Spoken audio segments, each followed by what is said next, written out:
Não, você não está sonhando, você não está louco ou louca. Isso realmente é um vídeo sobre o oitavo Doctor.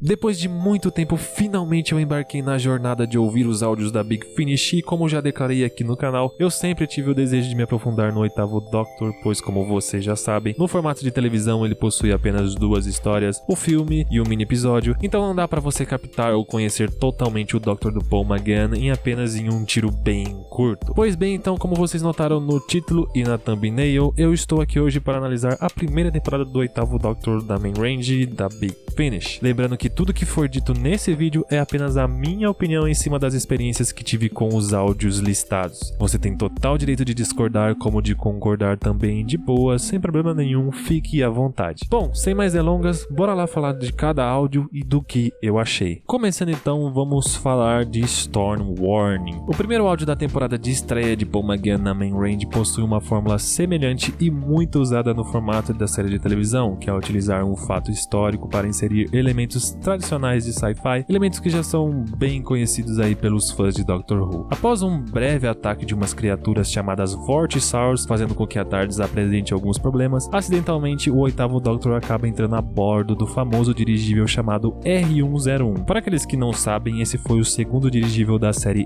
R100 a ser fabricado pela empresa britânica Royal Airship Works. E depois de vários ensaios e testes de voo, ele então fez a sua viagem inaugural tendo destino a Karachi, na Índia. Karachi, eu acho que é assim que se pronuncia.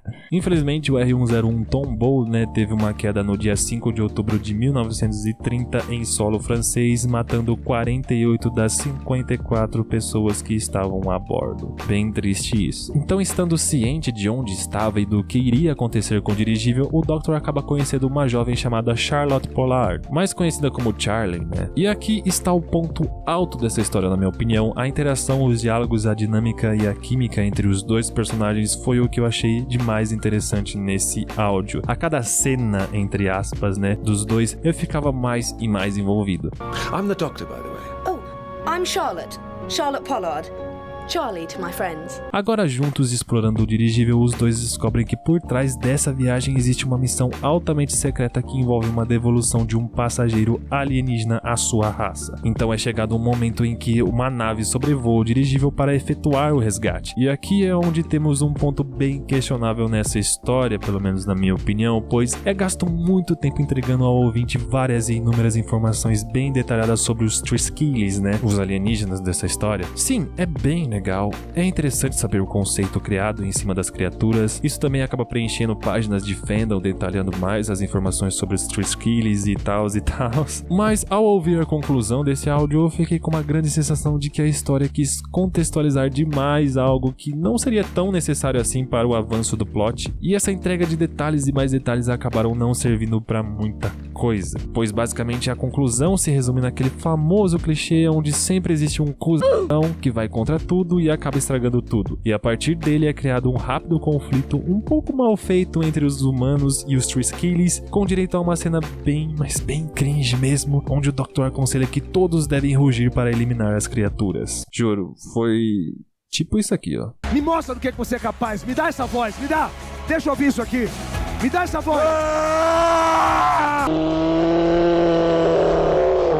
E por fim, temos a parte mais chocante e triste desse áudio, onde ouvimos detalhes do exato momento em que um dirigível teve a sua queda. Realmente é algo bem triste assim de se ouvir, de você ficar imaginando e tal. Bom, no geral, por mais que Storm Warning apresente alguns pontos questionáveis que citei, eu confesso que eu gostei bastante desse áudio, principalmente nas partes onde o oitavo interage com a sua nova companion, que por curiosidade, a Charlie era para ser uma das vítimas do acidente do R101. Ela só não foi porque acabou cruzando o caminho do Doctor. Seguindo então, agora vamos falar do segundo áudio dessa primeira leva de áudios dessa primeira temporada do Paul McGann. Vamos falar então de Sword of Orion. Já começo dizendo que essa história entrou para o hall de melhores histórias Cybermen que eu já vi. Nesse caso, eu ouvi, mas vocês entenderam. Quero dizer, por enquanto, né? Pois é muito provável que eu me depare com histórias tão boas quanto essa, ou até melhores do que essa na minha jornada aí nos áudios, né? Além dos Cybermen estarem bem fiéis, a todo momento é transmitida uma atmosfera tensa e até um pouco claustrofóbica de forma fantástica, bem semelhante à de histórias onde envolvem Cybermen em uma nave como Earthshock, Warden of Time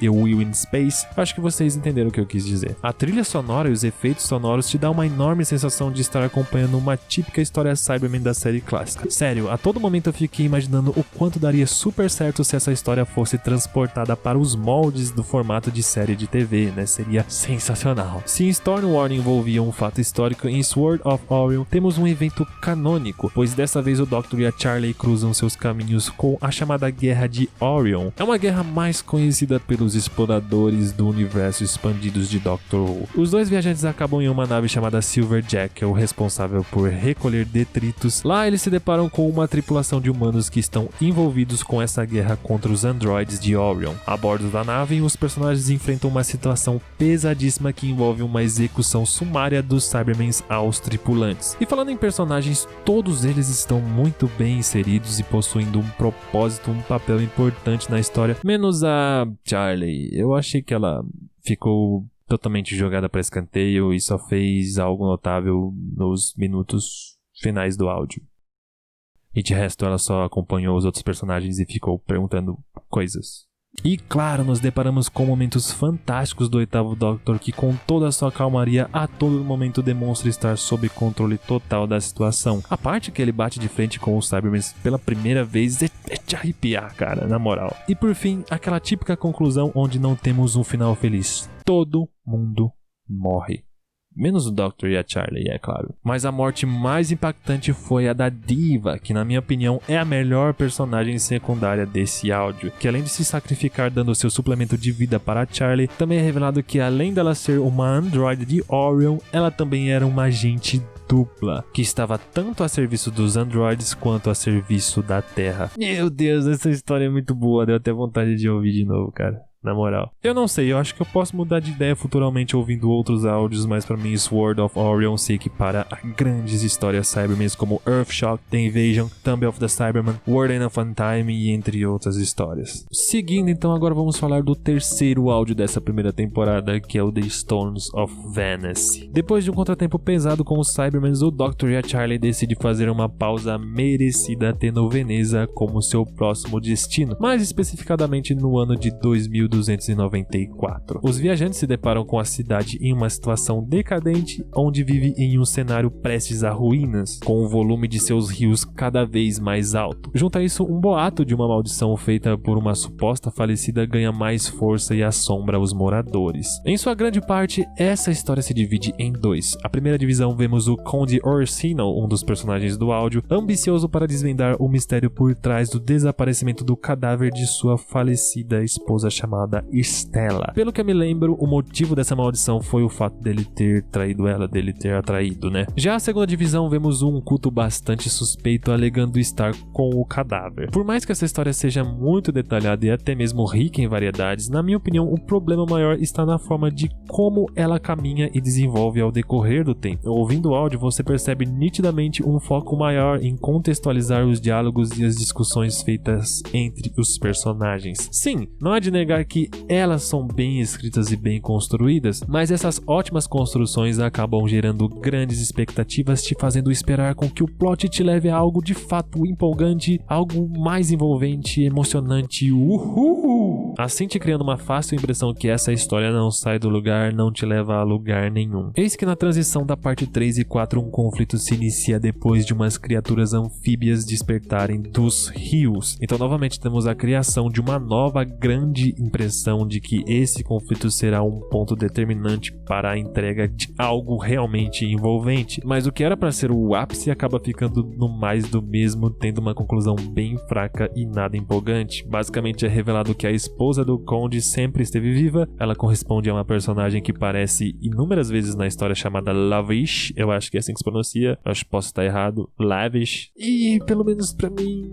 a revelação foi bem previsível, sabe? Tipo, a história dá vários sinais sinais de que ela é a esposa do cara, sabe? E na conclusão temos a maldição sendo convertida de forma bem simples, tendo o Conde Orsino convencendo sua esposa Stella a se sacrificar pelo amor. Assim, Veneza foi salva. Tipo, eu tenho certeza absoluta que o Steven Moffat curtiu muito isso. Certeza absoluta mesmo. Adoro. Concluindo, o que eu achei de Stones of Venice? É ruim? Não. É espetacular? Claro que não. Apenas uma história regular que não fez muita diferença pra mim. Não sei lá. Não me envolveu tanto, sabe? Agora vamos para a última história, para o último áudio, Minuet in Hell. As opiniões sobre esse áudio são bem divididas entre os fãs. Tem muita gente que gosta dele, como também tem muitos que odeiam. E o porquê é dividido, realmente eu não sei.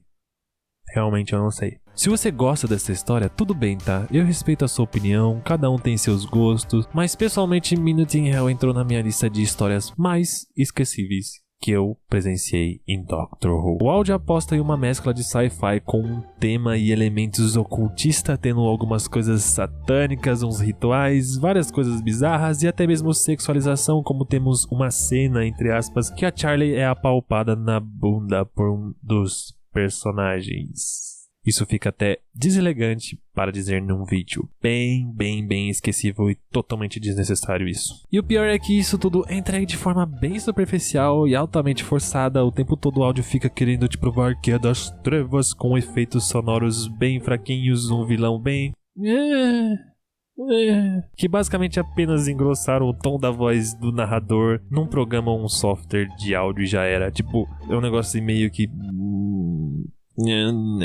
sabe? E o Doctor... eu acho que não tem uma outra história onde o Doctor foi mais nulo do que essa. Ele é inserido de qualquer jeito. Tipo, não faz muita diferença.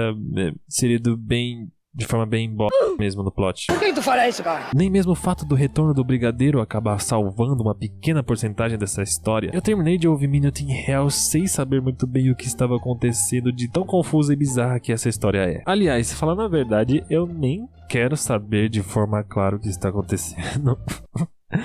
Eu quero mais esquecer essa história, velho. Have made initial reconnaissance of Dash 2 horas depois, PSI 859 undoubtedly has capacity for 3 horas depois. Bom, antes de terminar, eu tenho a dizer a vocês que, galera, ouçam os áudios da Big Finish, tentem quebrar essa barreira linguística. Tá certo que sua grande maioria está em inglês, mas existe alguns poucos áudios legendados em português do Brasil por aí. Para aqueles que sabem inglês, é melhor ainda. Quem sabe ouvir os áudios não faz com que você aprimore seu inglês, dê um up no seu inglês. E lembrando, aqueles que possuem o serviço do Spotify, cara, lá tem uma imensidade de áudios, eu tô ouvindo tudo por lá. Tudo oficial, licenciado, autorizado. Esses da Main Range citados no vídeo estão todos lá. E Spotify, tu tá perdendo tempo em não patrocinar a gente. Foi uma propaganda isso pra vocês. Enfim, é isso. Chegamos ao fim do vídeo de hoje. Agora eu te convido a deixar o seu comentário aqui embaixo dizendo o que você achou dos áudios dessa primeira temporada da Main Range do Paul McGann, do 8º Doctor. Quais foram os que você mais gostou? Quais foram os que você menos gostou?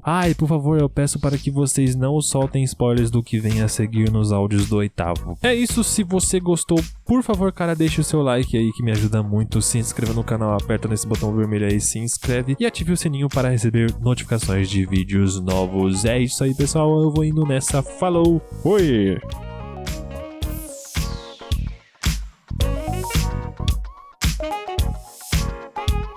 PSI 859 undoubtedly has capacity